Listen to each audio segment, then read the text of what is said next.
evening, newbies, and Happy New Year. Welcome to Nonprofits Empowering Worlds podcast. Nonprofits Empowering Worlds podcast is a show that's dedicated to featuring nonprofit leaders from the United States as well as globally who have started a nonprofit and built it from the ground up and is currently making major impacts on their community. Today, we are joined by Zelda Robinson from Chicago, who has a nonprofit called the Higher Learning Network. But she is not just a nonprofit founder. She is also a humanitarian that uses her own time and resources to feed the unhoused here in Chicago.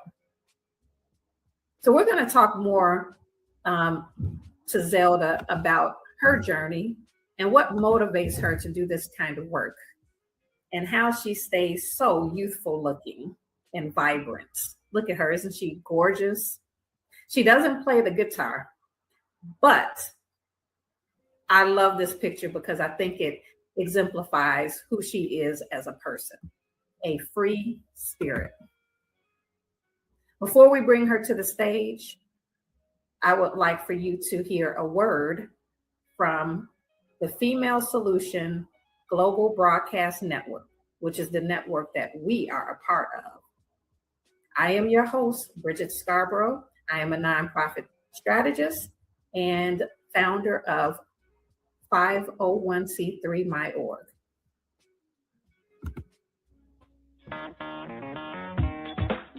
Women have the power to transform this world. We can end crime and violence if we all agree to do one thing: share. Let's share our wisdom, share our time, share our talents, share our finances, but most of all, let's share our love. This is the Female Solution. Leaders of Nonprofits Empowering Worlds, let's go. But the vision that God gave me, I felt that it was time for me to step out and work on the vision that God gave me. We need look no further. We have a unique voice. We have a unique talent pool.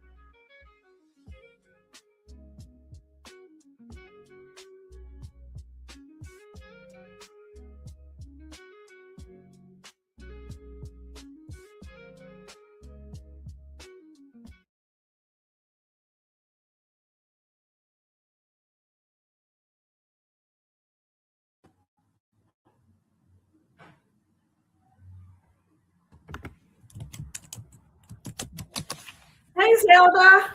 Hey there. Let me move you over to your rightful spots. Okay. How are you doing, Zelda? Oh, it's a wonderful day to be alive, to be breathing.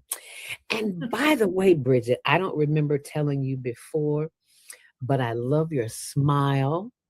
I love your teeth. There's a story behind that. And I love your head wrap.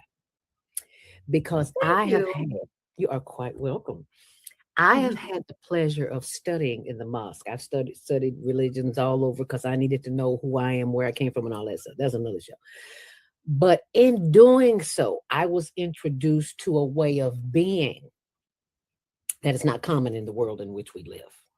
And I love it. And when I see sisters like you adorned in the wrap, and I was like, ooh, yes, I want to be recognized like that as someone who has knowledge, has information to share, and just has a glow about themselves. Is the correct word hijab? Hijab, yes. Hijab. And I was blessed with the opportunity to even wear one a couple of times. So I'm just excited. That's all I can say. I'm just excited. And thank you for having me. Okay, well, I would definitely like to hear more about that. But I love your spirit. I love your style as well. And you also have a head wrap. I mean, I just think that that's a part of our culture as African-American women. We've always done things with covering our hair. Depending on what country you're from and what religious background you have, you may do it in a different way. But covering our hair is part of us as Black folks universally. It is the Muslim crown, baby. It is the crown. Absolutely, absolutely. We do it as a form of modesty. Yes, and Mhm. which is somehow escaped this generation. Yes, absolutely. We could do a And whole show about that. okay, because in one of my books I wrote about a sister, and I was still growing, about a Mhm. sister who was letting it all hang out. Okay. And now it's like it's become norm. So I don't go on social media and talk about it, but I will talk about it indirectly. Yeah. Right.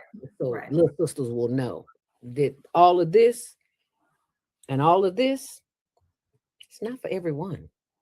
Right.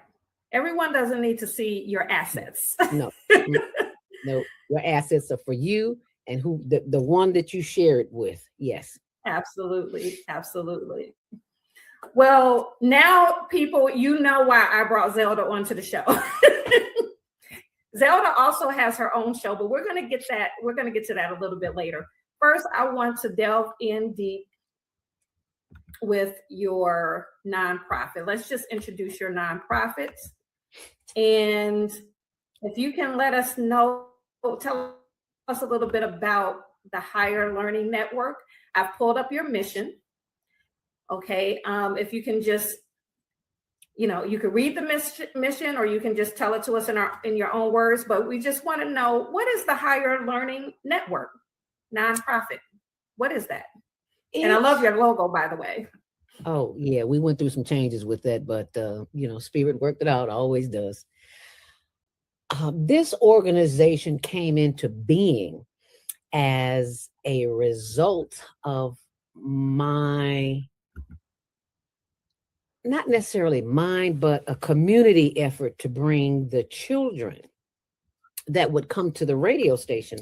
I retired from WGCI radio, AM 1390, not the FM, not the heathen stuff. I'm sorry, I'm judging. But on the AM side, which was gospel music. And that's what I was raised in. So I felt right at home. But it appeared to me that the children were always coming through the station. They're fascinated by the DJ and the music and everything, but they don't have a clue that radio is a business. So someone said to me, Zelda, maybe you should start while they having these tours. Maybe you should do something with the kids too. And I'm like, okay, so what am I going to do with them? They already here. They're getting the information. Spirit, the folk loud into it. You need to listen to it. I'm like, okay, so I listen. So we developed a program to teach them not only how to be on the internet, but how to find their purpose in what they're doing, their speaking, their thinking abilities, their hearing, their listening abilities, because that's not something that is taught in public school or any institution. For that matter, you have to have some form of attentive listening. And this is where they came into the studio and we taught them a little bit more than what they were hearing. So the mission is community. It's all about community, just like Kwanzaa. It's all about community.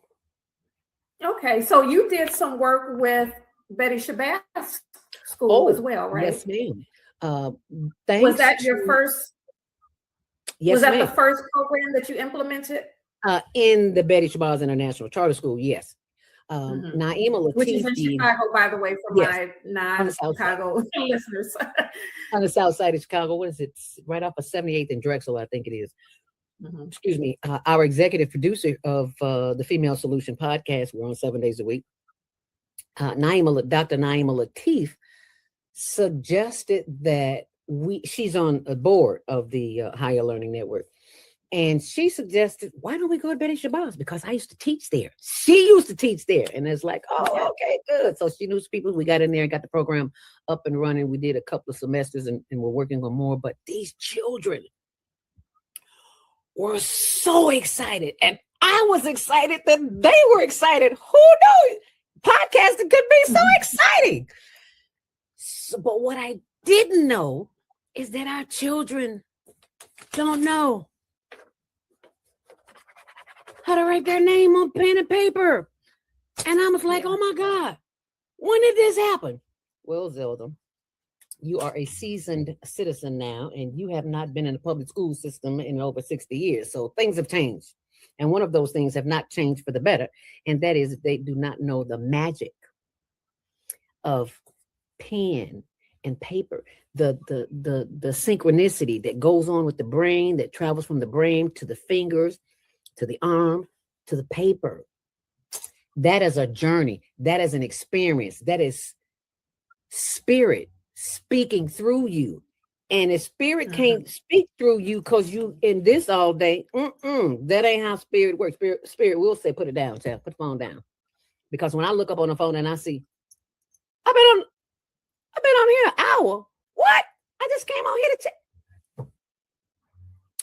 That is why we have to connect with our higher power. First thing in the morning. Don't even turn the phone on the first hour you get up, because I caught myself getting up trying to look. Oh, no. That is not how you were raised, girl. Your mama will be looking at you. Girl, turn that phone off. So when you turn off the electronics, then you tune in. And that's where the answers come from. I say this every day on Monday Morning Mindfulness. When you tune the world out and you tune into what's in here, what the spirit has to say for you, child, you're gonna be just fine. But you gotta still. Well, I commend you because I'm also in the education field, and what I'm seeing is the same thing that you see. And that's something that I've always preached, was that we need to be teaching our students not only how to read and write, but what you're doing is teach with the podcast program. You're teaching them how to use technology to be a producer versus a consumer. So now, we're just sticking all of the schools. Well, I'll speak for the school that I work at. All of the students are given iPads, and 90% of their work is done on the iPad. But we're not teaching them how to use the iPad and use that technology to create and to become a producer. All we're teaching them to do is consume. Even the curriculum that they're giving them is consumption, right? We're not teaching them how to produce content. We're teaching them how to consume content. And so they're just going from screen to screen. They're doing their assignment, but then they also have several tabs open of other things that doesn't relate to their to their assignment. But even the curriculum itself, when are we going to give them an opportunity to use this tool to produce? And so I commend you for doing that. For doing that part. Never looked at it like that, but commend the spirit, honey. I'm just paying attention. I'm just a vessel, and I recognize that. Let me tell you, about 20, 30 years ago, yeah, baby, it's all about me, because I didn't know what I know now. But when you recognize that the spirit gives you an assignment, God, Yud-Hey, Wav-Hey, Yahweh, Jesus, whatever you want to call your higher power, when they give you an assignment and you don't listen, you'll wind up in a place you don't want to be longer than you want to be there. I know I'm just telling all my business. Well, speaking of spirit, higher power, I wanted to also talk about your book. Now you have several books actually, but the book, your latest book, and let me bring a copy of that. The Mindfulness Stress Release Home Practice Journal. Yeah, the breakthrough system. See, everything is a system. So I see a common thread. I see a common thread with you. You have a show called Monday Morning Mindfulness. You just came out with a book called Mindfulness, the Breakthrough System. Tell us about this mindfulness thing. What is mindfulness? Why are you promoting this? What is your connection to mindfulness? Tell us about what this concept is. Mindfulness is really simple, and it's what we talk about on the Female Solution all day, every day, and that is to be in the present moment. Mindfulness. full of right now, because most of the times we're thinking about what happened and our to-do list, and we all up in here and not in here. So this program came about as a result of my having an accident and having been hospitalized with a broken ankle. You see, because I had been getting the messages for some while on certain things that I need to be doing with the organization, and I was a little overwhelmed and overworked and underpaid and all that good stuff.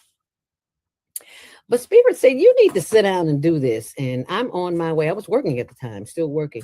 And I was on my way to work and had an accident. And after that accident, I couldn't see it then, but I can see it now. Best thing happened to me. Broke a limb, couldn't walk, was in the hospital, wheelchair therapy, the whole 9 yards, had to learn how to walk again. And during that time, it was such a blessing in disguise, because this is what showed up. Mindfulness right here, right now. And all you have to do is listen. That's all I did was listen. And I wrote. And that's how that came about. It's not mine. I tell people I'm not the author. I'm just the vessel. So mindfulness is about being in the present. In the present moment. And that is so hard to do because we're so busy.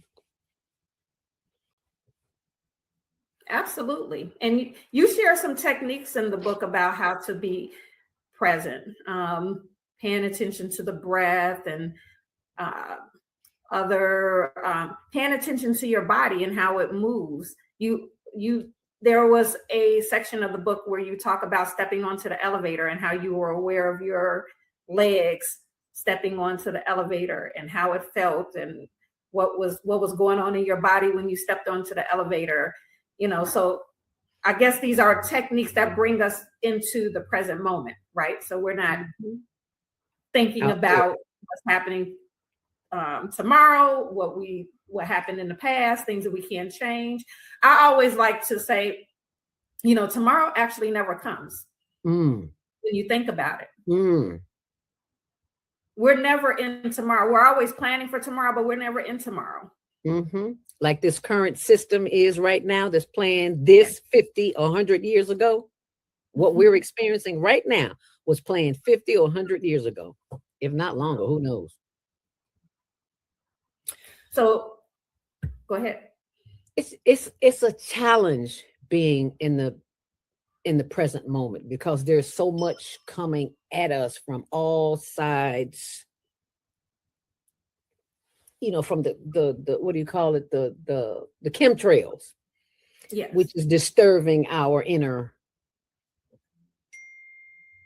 So it's a real challenge to be present at any moment in time.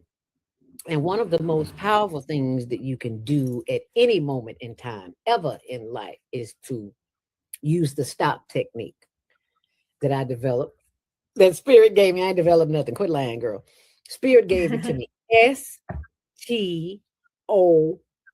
Stop. Whenever you are out of sync, unbalanced, stop. STOP and breathe. You simply go inhale and exhale.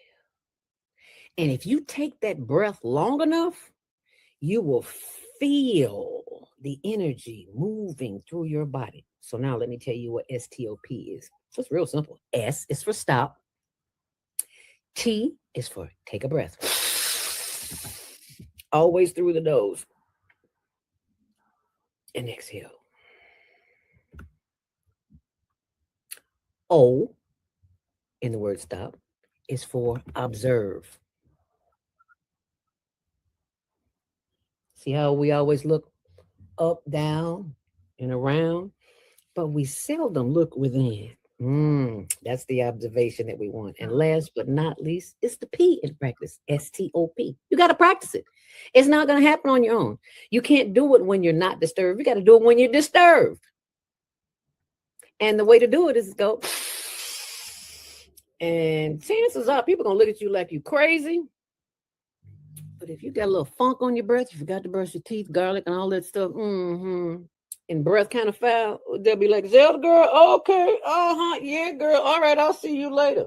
The breathing works. Plain and simple. It works. And I did not go to school to get education for this. I have a degree in journalism, broadcast journalism. Has not served me a day in my breathing and in my stress relief. And as a matter of fact, it increased it because in radio, you have to talk very, very fast. So I had to learn how to slow it down a little bit. And I still talk fast. I know I do, but I don't talk as fast as I used to talk because you had to. Now, did you understand what I said? Of course not. And the brain doesn't understand it when you talk like that. So you got to have a conversation in the morning with your brain. What? Right. Are you serious? I got to talk to my brain. It's in your head. Why wouldn't you talk to it? It's yours. Makes sense to me. I'm just saying. So is this something that you shared with your students? With my listeners? About the breathing? About the breathing every morning, every Monday morning. When you were teaching? At the podcast train? Absolutely. These genius children, they are so far ahead of me. I was like, can we just go over here and sit down and have a conversation so you can teach me a few things? Well, Miss Zelda, I don't know nothing. Yes, you do. From the mouths of babes.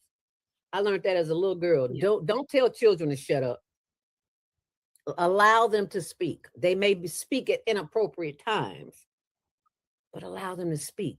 Because this ear may not hear it, but this ear right here might hear it. And that's the ear we need to listen with. It's the heart ear. Is there such a thing? Well, it is now. The heart ear. That's what I'm calling it. And they really got a professional because you have a background in radio. You worked for WGCI. You were a host on WGCI, correct? Mm-hmm. V103. V103 and WGCI AM. I worked at every radio station in Chicago. JPC, John H. Johnson, the only black man that had a radio station in Chicago. WNUA, Smooth Jazz 95.5. WCRX. There's a lot of them. I don't know. I can't think of all of them, but it gave me a foundation, and I'm so glad I had that because it gave me exposure to other things, to other people. How many years did you do that? How many years were you on the radio? Oh gosh, now you want to make me think. 25, somewhere around there, 25, 26, 27, 28, somewhere around there. I started in 1900 and something or another. I don't know. But I was the oldest student because I was a late bloomer. I went back to school at 36 to get my degree in broadcast journalism because I was working as I did a clerical work, just like all other women. I did clerical work and it just wasn't satisfying. And I'm like, I got to do something. I don't know what to do. And at the time I was know what? Huh? Well, in the research that I did, I discovered that me and you have the same alma mater. I'm a graduate of Columbia College, and so are you. Really? I did not know that, Bridget. Yeah, wow. I actually started out as a journalism major, but I dropped that and went into education. Oh, wow. Good for you. You see what journalists are at right now, right? Yeah, exactly. I mean, well, right now you can be a journalist without having a degree because of the internet. Yeah. Independent journalist, yeah, because gone are the days of AP and Newswire, and I was a member of the Chicago Association of Black Journalists for a while, and it just kind of died out when COVID hit. Everything died out, right? And being in that circle for our children really, really gives them a head up, and not only do our children. Oh, my battery's about to go out. I got to plug my computer up. I thought I had it plugged up. Not only, I forgot what I was getting ready to say. I saw my. You said not only do our children. You were about to say something about the children. Oh, they spoke to children in China. They spoke to the children in China. Naima Latif, Dr. Naima Latif, executive producer of the Female Solution, has a niece who lives in China. And we were having a conversation and she said, well, maybe we should connect American students with Chinese students. I'm like, yeah, that'd be a bomb. That would be awesome. And that's what happened. That's and nice. They learned a little Chinese. We learned a little Chinese. I gotta. Well, yeah, I was excited when I found that out. I know so many creative people that graduated from Columbia. I mean, Columbia College really does put out talent. I will say that. I was in print journalism though, and it was so boring. I dropped it right away. But the only thing that the one main thing I took away from print journalism that I still use to this day, that was the most valuable thing, was the desktop publishing class. So back then I took a desktop, all the other classes I was not interested in. But the desktop publishing class set a foundation for me to do what I do now. I ended up publishing, while I was there, I ended up publishing poetry. But once I learned desktop publishing, I was like, this is all I need to know. I could publish my own book. So I published a poetry book while I was still in college.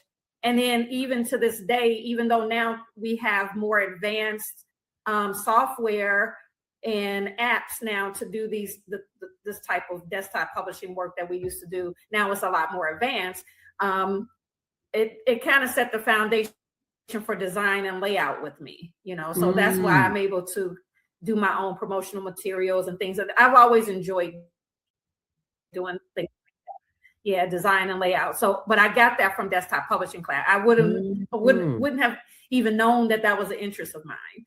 Wow. But once I knew that, I said, wow, we can, I've been able, when all of the businesses and things like that, I've been able to use those skills to do brochures and, logos and all of that kind of stuff, and that really, the foundation for that was with that class, that desktop publishing class. And that was a class at Columbia College? At Columbia College? Yeah, it was in the journalism program. Yes. Oh, okay. I didn't see that class. I might have taken that one. Now, remember, this was back in the day. So it's probably a lot different now because we were using like Quark Express and all of those type of programs. Now people have Canva, and it's a lot more, the software is a lot more advanced now. But I did my first poetry book in Quark Express, and I learned that from the desktop publishing class, how to use that. Wow. And what year was this? 90. I started Columbia in 95. Okay. 1995. So I probably took that class around 1996, 97, something like that. Okay. Yeah. I left in 93 and I wanted to go back, but I was just so sick of school. I swore on a stack of Bibles I would never pick up another book, read another nothing. So don't say what you're not going to do, because that's exactly what you wind up doing. I learned the hard way. But yeah, Columbia is a place where you can learn so much because the students are from everywhere. And there's just and what I really loved about it was that the teachers actually work in the area, in the industry where you want to go. Yeah. That's how I got my internship at WGCI and wind up getting a job there. The people, your teachers, are working in that field. And that's the beautiful thing about it. Right. That was their claim to fame. That's what they always advertise, that you have, that the teachers there are actually in the field. Yep. Yeah. They never lied. So we're going to take a quick commercial break, and then we're going to come back and find out the humanitarian part of Zelda, because she talked about her nonprofit, but to tell you the truth, that's actually not the reason why I was moved to bring her on the show. So we're going to go into her current humanitarian efforts as soon as we hear a word from Asada, who has a book fair coming up. So we're going to let you know about this book fair that's coming up in Chicago. Next month. Yes, called the Soulful Chicago Black History Fair. Soulful Chicago Black History Book Fair. Hey family, this is Charles Humphrey of MCH Publishing, and I'm here with Asada, and we at the Soulful Chicago Book what? This is the Soulful Chicago Black History Book Fair, slamming. We getting down in Hyde Park. Just run it down, my sister. Just tell us, for the people, a little bit about what we're doing here today and why. You know, this is the Soulful Chicago Black History Book Fair, and this month is very important. I feel like we don't give it the type of recognition that it needs, but beyond that, I do all things literary, and we have so many ancestors that have taken a tradition of writing and done great things. Well, we have those of us that are carrying on that tradition, and nobody knows about them until now. So the Soulful Chicago Black History Book Fair is allowing us to tell our stories according to ourselves for our own benefit. And it's just beautiful. I mean, she could have been here today if you wasn't here, but if you were, it's been amazing. People came in consistently, children, and we have children's authors, we have nonfiction authors, we have fiction authors. This is really good. And it's about taking our own power in our own hands and doing what we do on the literary tip, though. Right. I got to work, but I can't help it. Everything going to school. I just about bring my African shit like this. Bring it the African shit.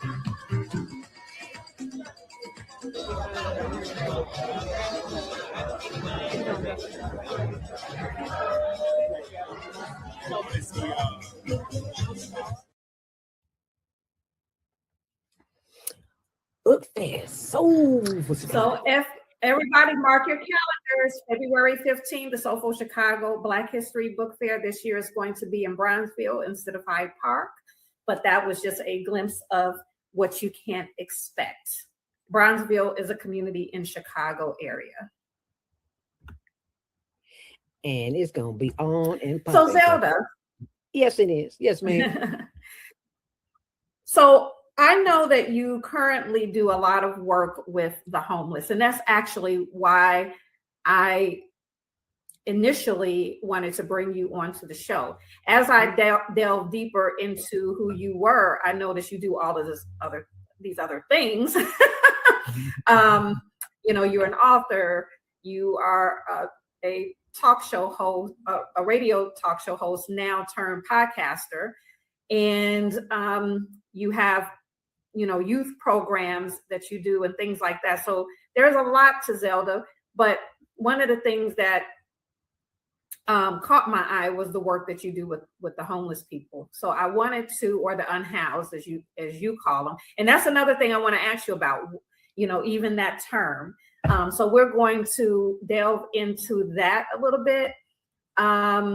Before we do that, I'm going to show a clip of you doing some work with the unhoused, and then we'll have a little discussion about it. Okay. All right, sounds good to me.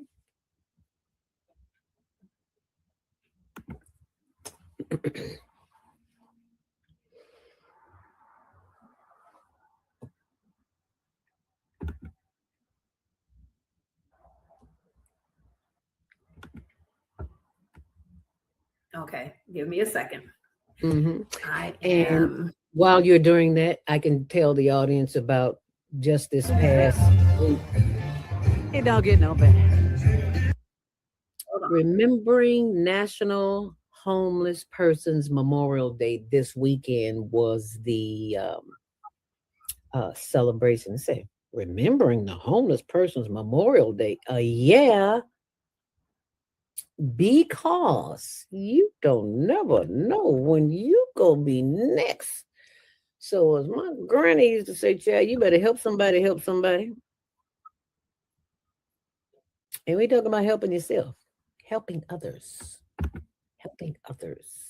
And you don't have to know them to help them. Absolutely. And I'm going to try one more time to bring this. Okay. Okay. Nothing Let's try beat a this one more failure but a time. try. Nothing beat a failure but a try. All you got to do is keep trying. You don't get it the first time. Try this time of year. We help people. That's what we do. Y'all want me like that? Distribution starts in about 15 minutes. But as you can see, we have people everywhere. all down the line. And it's gonna be Christmas because we got people who love helping people. How cool is that? It don't get no better. It don't get no better. You don't feel good. Something wrong with you. You ailing. You just feel out of sorts. Go do something for somebody else. Watch your whole spirit change. Watch what happens to you. Watch what comes to you. Ooh! I cannot tell you. I can only show you. But don't believe nothing I say. Do it for yourself. And So watch this is how you spent your Christmas, correct? Yes, ma'am. This is how you spent Yes, your ma'am. Christmas, right? And this is why I say you have the nonprofit, but you're also a humanitarian. I'm not sure how much of what you're doing with the homeless relates to your nonprofit, or is this something separate that you're doing? But let's talk about that. Like, what made you start servicing the unhoused? And also, why do we call it unhoused instead of homeless? What I grew up calling people that didn't have a home, homeless. Why are we now transitioning to calling it the unhoused? I'm so glad This is something new to me. New to me too. It's like, okay, so you've been calling the homeless, our unhoused neighbors, you've been calling them unhoused since you were a child, 50, 60, 70 years ago. So one of our callers, Baba Kwame Sunhorse, called in one day and he said something to me. Here we're talking about the homeless, unhoused. And he said, Elder, think about this. No one is ever homeless, ever. And this is what he said. He said, the sky is your ceiling. The ground is your floor. And the walls are your environment. Okay. Your donation. And that is from Mrs. Deborah Smith, who is on every third Saturday on the Female Solution. She's our travel expert. And we've taken trips with her. So we know she know what she's doing. But let me back up. And thank you very, very, very much, Mrs. Deborah Smith. And for all the listeners and all the viewers who find grace in their heart to share what they have. But I want to go back to the beginning. In 1900. And I apologize for the video interruption. I'm still new to don't worry, maneuvering. you're not by yourself. I'm new too. I had a little bloops all the time. So trust me, you're not by yourself. Yes, I'm still new to maneuvering some of these functions here on StreamYard. But go ahead. You were talking about why we don't call homeless people homeless. Because people have an agenda. And I discovered that agenda is not for the best interest of those who are living on the street. I watch a lot of YouTube University.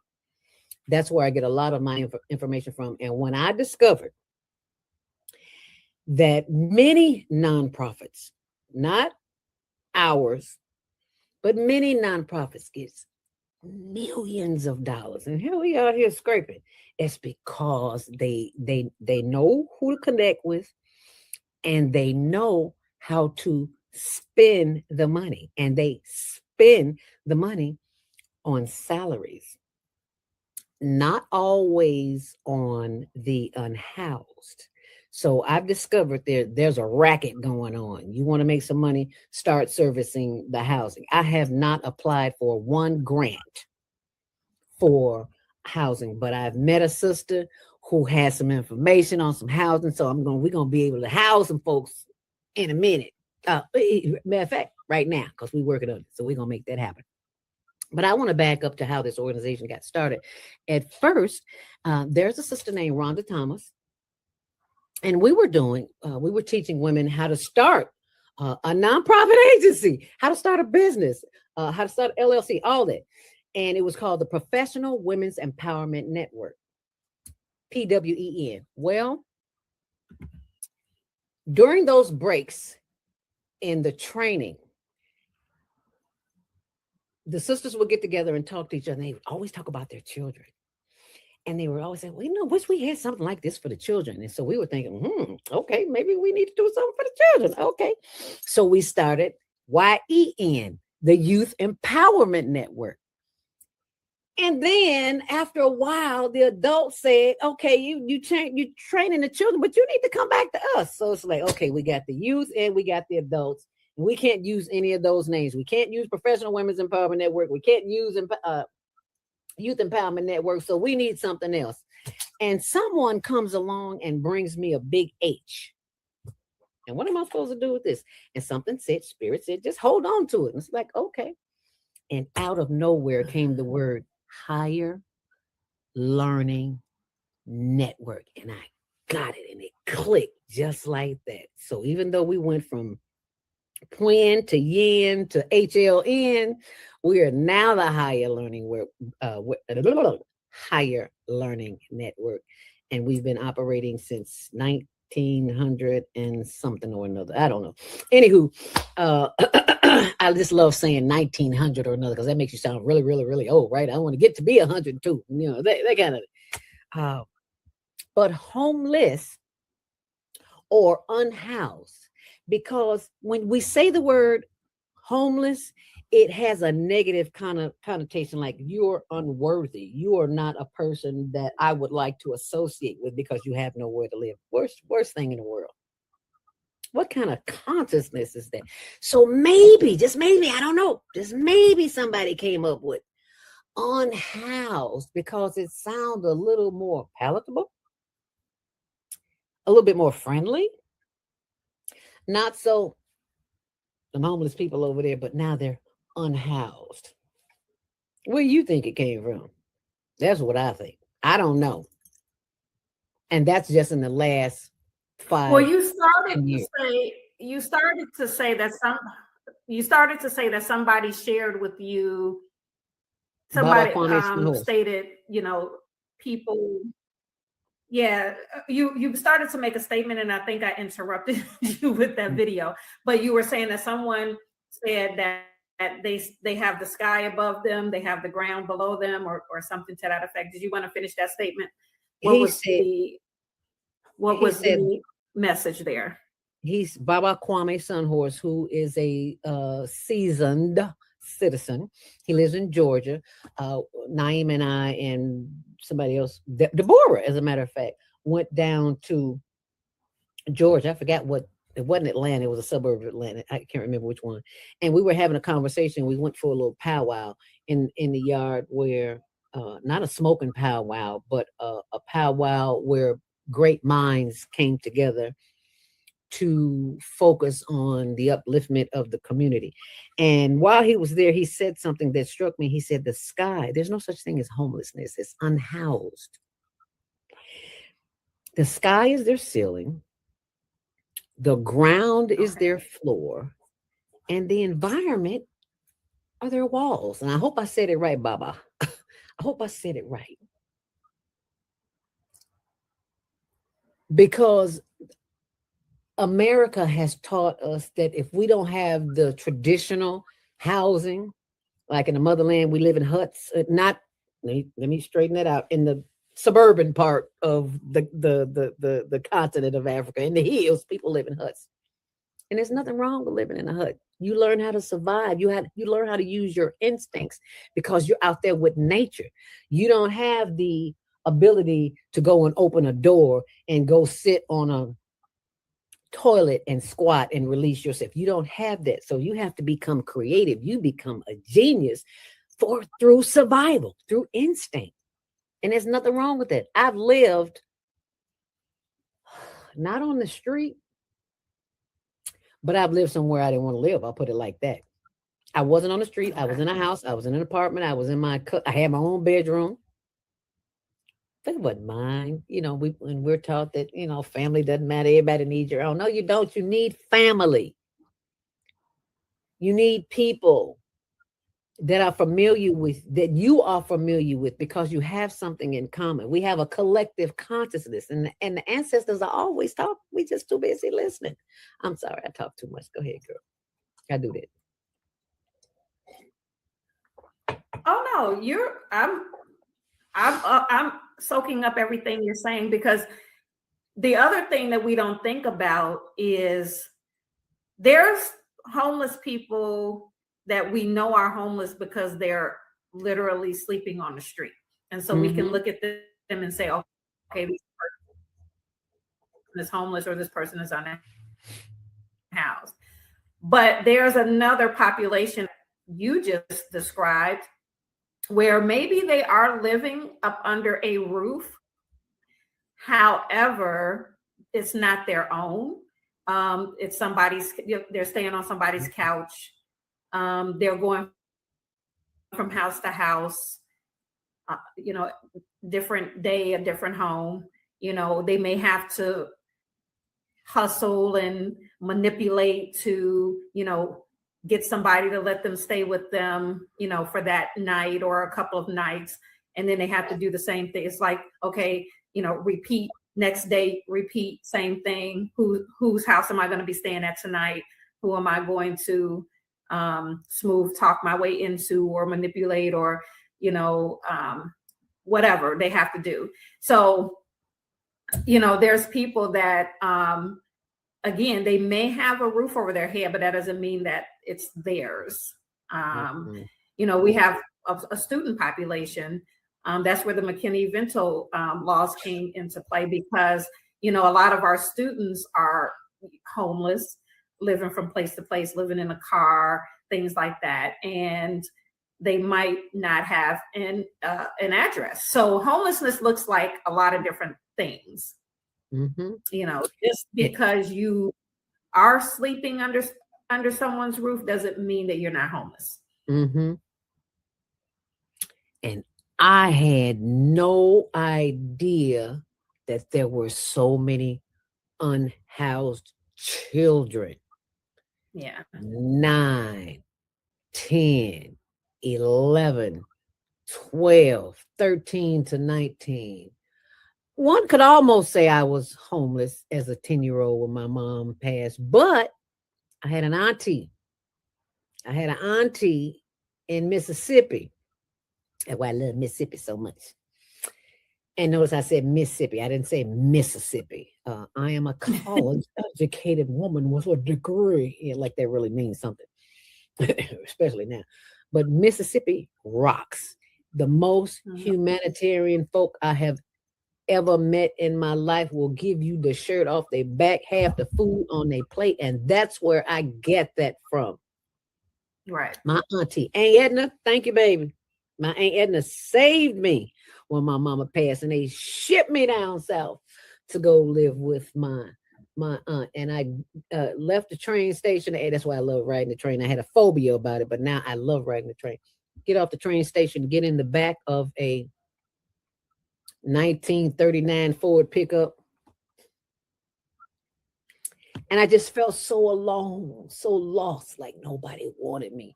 Nobody wanted to be bothered with me, a little girl. Nobody wanted to be bothered with my little brother who was like 5 years under me, who really started all of this memorial. The work that I do is in dedication to him. Douglas Robinson was murdered by a man in Tent City, right down there on Canal and Taylor, right next to the BP gas station. He got killed one morning, and someone called me and told me, I lost it. Yeah. But all of his unhoused friends showed up at his funeral. And one of them was bawling so bad. I was like, get that child out of here. I'm trying to hold my composure. And he's, Douglas was, and I was like, okay, get yourself together. Anyway, I said that to say this. All these people showed up. And they asked me if I would still come and bring them food. Now that Douglas wasn't it, because Douglas was known like the mayor of Tent City. I mean, he had a great queen-size bed, a great big tent, a tent, a big old flat screen. And I wish I had went in there before he left, but I didn't. But he was so welcoming. There were people who had nothing and they had to lay on the ground. He'd tell them to come lay in his tent, lay on the mattress. I'm like, you don't know these people. This is what I'm thinking to myself. He didn't have to know them. It's all about the heart, baby.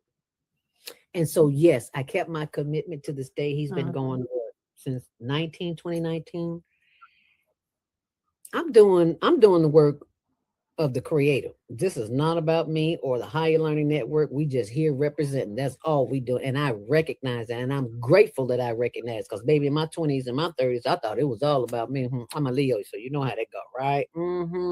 Leos think it's all about. No, it is not about you. It's about you. It's about the mission.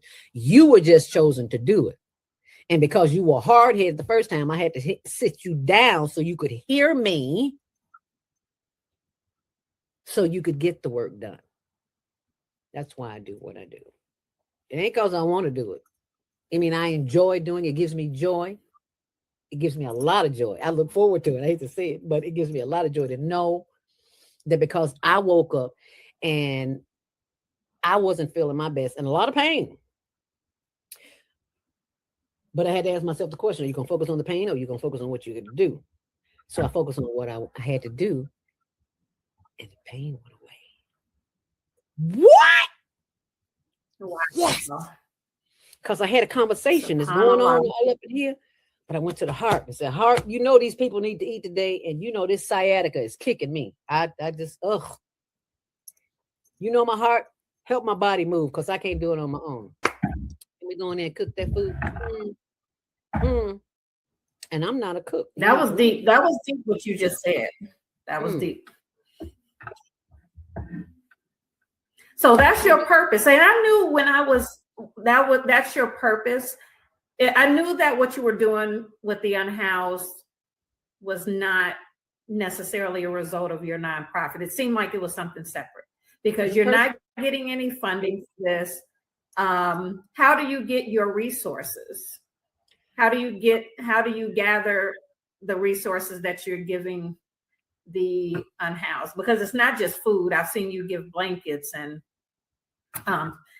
you give hot food, but then there's also snacks. I feel like you're very thoughtful as well because you're thinking of everything that they may need. So I've seen you give blankets. I've seen you give snacks, desserts, hot meals, coats. Where do you get your resources from? Community. If you're not getting any grants and things like that. Community. We have not gotten one grant to do the work that we're doing. But because this is not something that we do all willy-nilly, we have been given the instructions to do it. And where the instructions are giving, the provisions will be provided. And I know this. So my mission for 2026 is to enlarge our territory by getting other folk to join us in the work that we do.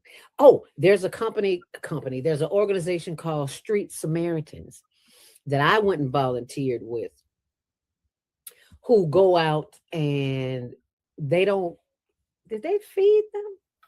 I think they gave them more resources than food. I don't think they gave them food. If they did give them food, it was snacks, a lot of snacks. That might be where the idea where I got the snacks from, because we were always giving them food, but we weren't giving them snacks. But just to back up a little bit, I have been a volunteer at an organization called eaachicago.org. When it first started in 1980 something, I don't know. Anyway, I've been a volunteer there for over 35 years. And since I was there with the executive director, and he knows I wasn't doing this then, but I've always been a volunteer. They offer CETA, lie heap, clothing, food for seniors, and construction as well, if their homes are falling apart. So I knew about this organization, and then I went to another church that my cousin took me to, and I volunteered there. So it's like I'm getting all of these organizations. So I'm asking these organizations to donate as well. And when they donate, that's how we get the big meals for Christmas. We had a ham. Thank you, Congressman Danny Davis, and the Hope Coalition. That's where we got our ham from. Thank you, Linda Barker, CEO of Sisters of the Hood, who sent me there to volunteer. And I volunteered. You need something done, call me. If I'm available and I'm in no pain, I can help you. So I went there. And because of that, They also gave us some toys to give to the children, even though I don't believe in that, children need to know that they're loved, and that's how you're going to show them that they're loved. Give them toys, then give them a toy. So I got some toys. I can, yes, I can. Being a volunteer enriches your life, and you learn so much every single week. I go there every Thursday from 2 to 4. I get there at 12 and leave at 5. But those are the hours that we distribute food. And they always let me take something to the unhoused. And I am so very grateful. And I am even more grateful for people like you who are watching this on the Female Solution, who send in whatever you have, $1, $5, $10, $20, $100, $200, $500, whatever you send in. We have regulars who send in money all the time. And I show them, and I tell the people when we're filming and say, look, I do not have to film you, but I do have to film me or him giving the food away. So these people will know we ain't out shopping. We don't do that. Girl, if I never hit another store in my life again, it'd be too soon for me. We're not out spending money, traveling all over the world. I see where people take people's money and they just go and have a good time. That's not what we do. Our heart is in the work that we do. So, and we got to count. And we give, what do they call it at the end of the year when you give a financial statement of how much money you've donated? We give that too. So if you need that, we got that for you. A charitable receipt. Yes. Yes, a donation receipt or charitable receipt. Yes, ma'am. I have another, first, before, I have another video that I want to show, but before we do that, if somebody did want to donate to you, how would they contact you? Should they go to the website and contact you? Mm-hmm. Okay. There's a big PayPal sign there, and if they can't go through PayPal, they just scroll down the page and leave me their contact information, and I'll send them. We have Zelle, Venmo, Cash App. There's another one, I can't think of it. But anyway, if they go to higherlearningnetwork.org and just scroll down and put their information in there, and we'll contact them and give them a receipt for their donation. Absolutely. And you're a 501c3 organization, so they get a tax write-off for that? Yes, ma'am. I'm going to go ahead and play this other video of you. Sorry, did you want to say something? That's why I was so excited when I saw when you had joined the team. I said, name her company called 501c3. Oh, yeah, I got to talk to this. She's bomb.com. Yeah. But she knows some things. Yeah, she knows some things that I might not know. Yeah, I got to talk to her. And then out of the blue, I was like, oh, okay, still working. Always, girl. That's what I'm talking about. Yes, ma'am. Mm-hmm. Well, you can always schedule a consultation. I just had a consultation with Naima about some things that she wants to do. Okay. Wonderful. Yes, ma'am. I will be doing just that. So let me show this other video of you providing resources to the unhoused. And then I had a couple of questions I want to ask you about that. Okay.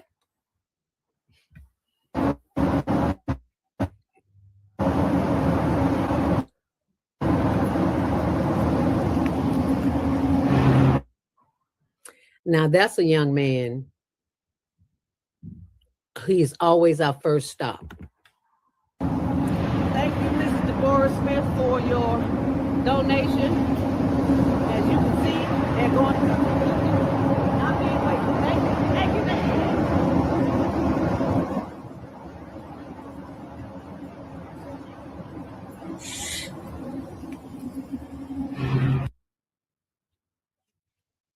Hey, that young man is always our first stop on our journey, because we always see him first, and he's usually always there. And I never because I don't like to be awakened when I'm asleep. I don't never want to wake him up, but Tony's like, wake him up. We got food for him. And he usually wakes up. So that's just my idiosyncrasies. Yeah. Because you wake me up when I'm asleep, you're going to have a problem. I'm telling you that right now.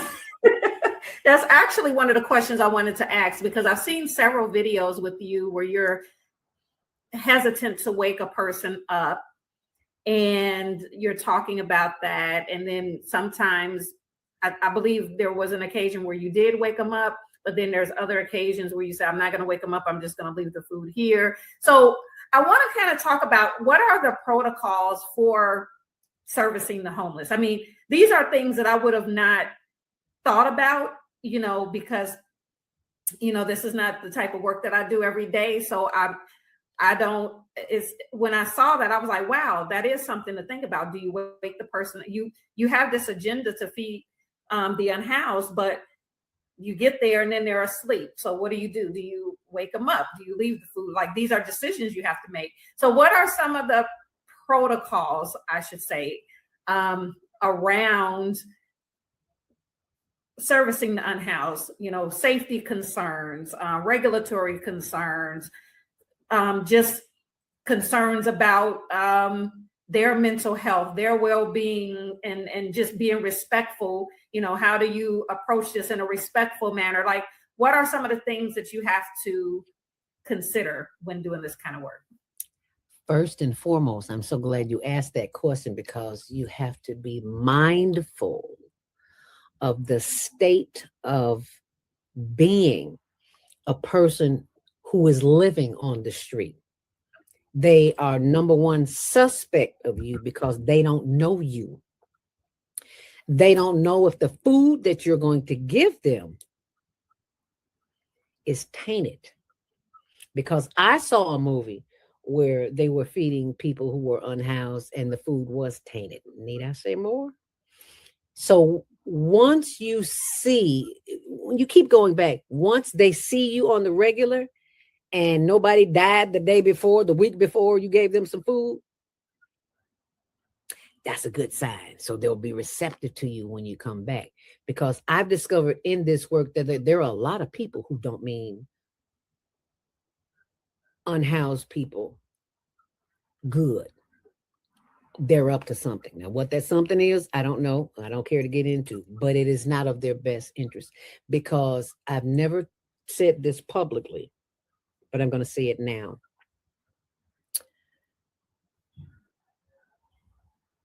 I was attacked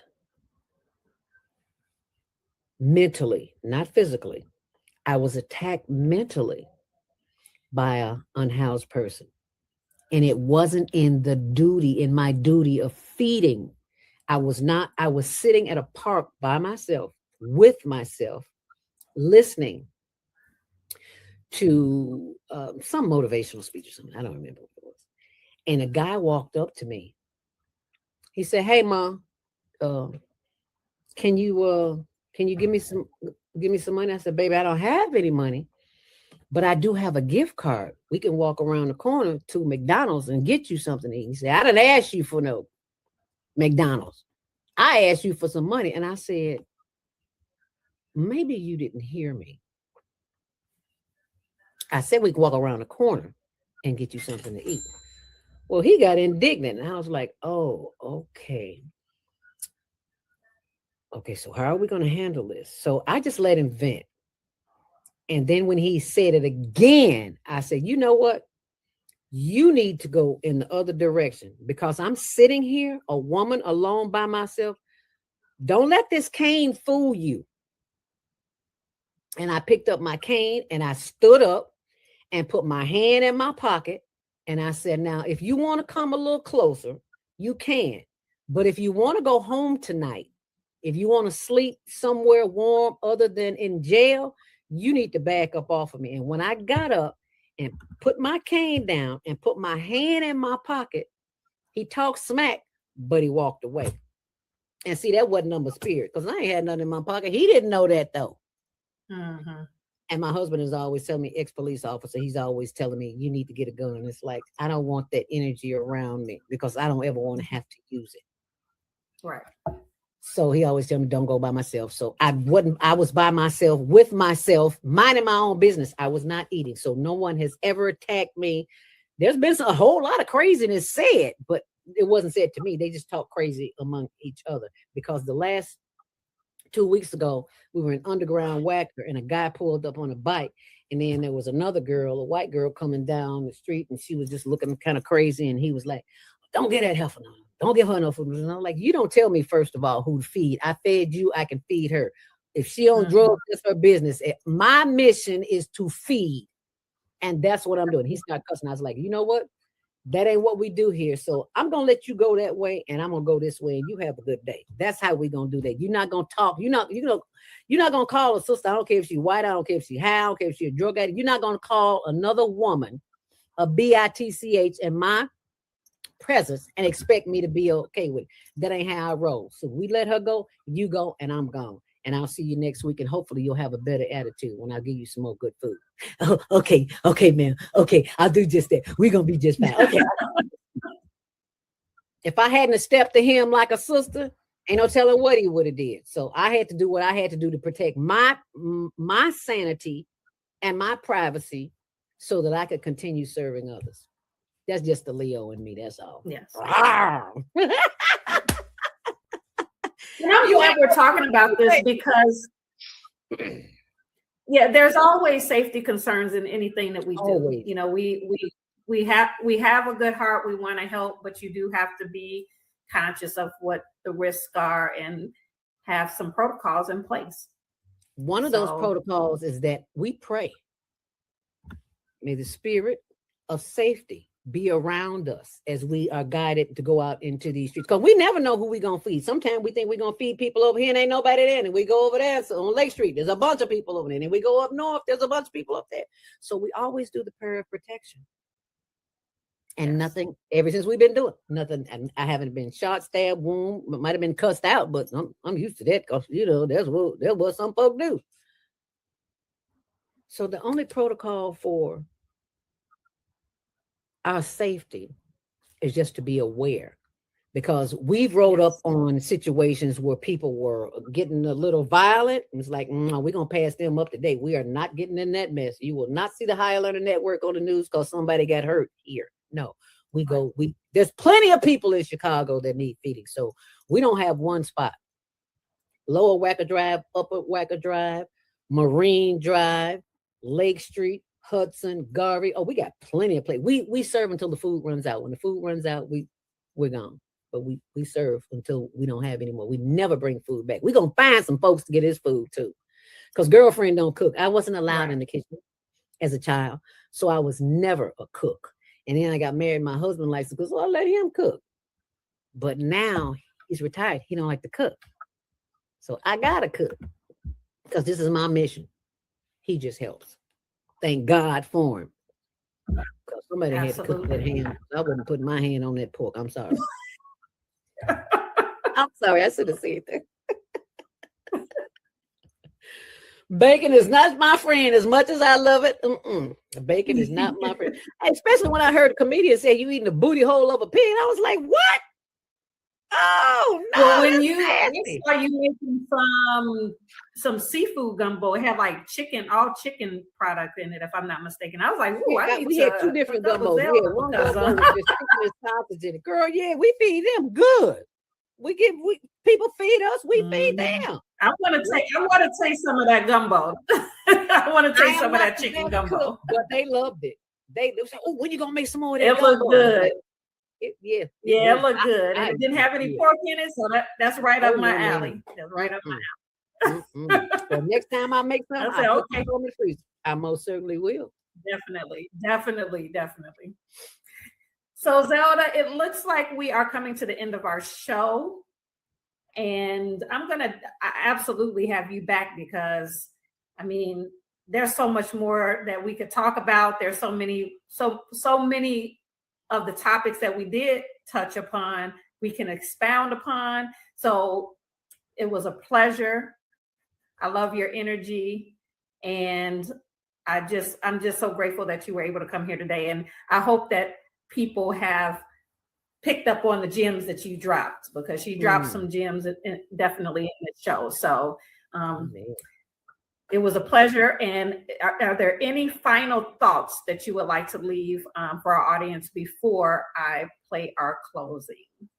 Simply breathe when you are stressed and listen for the answers. And last but not least, baby, find yourself a tree and sit down next to it and have a conversation and see what happens. You thank me later. Okay. All right. Thank you, Zelda. It's been a Thank pleasure. you. See you on Monday Morning Mindfulness. Ooh. Thanks for sharing. Thanks for Go sharing. ahead and say it. See you on See you Monday on Morning what? Mindfulness, 7 until 8 a.m. Central Standard Time on our YouTube channel, Higher Learning TV Show. Smooches. Thank you. Thank you, Zelda. Thank you.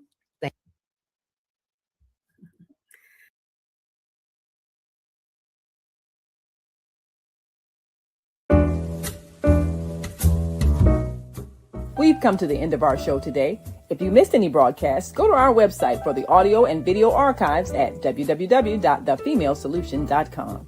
On behalf of our team of radio hosts, I'd like to thank all of you who participated in today's discussions. And to our global family joining us from all around the world, we say thank you. To our family in China, xie xie. India, Dhanyavad.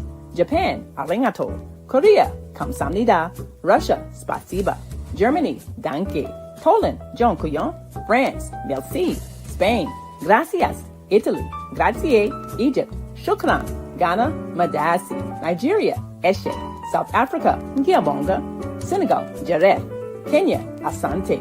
Israel, toda. Pakistan, shukriya. Afghanistan, tashakur. Saudi Arabia and Palestine, shukran.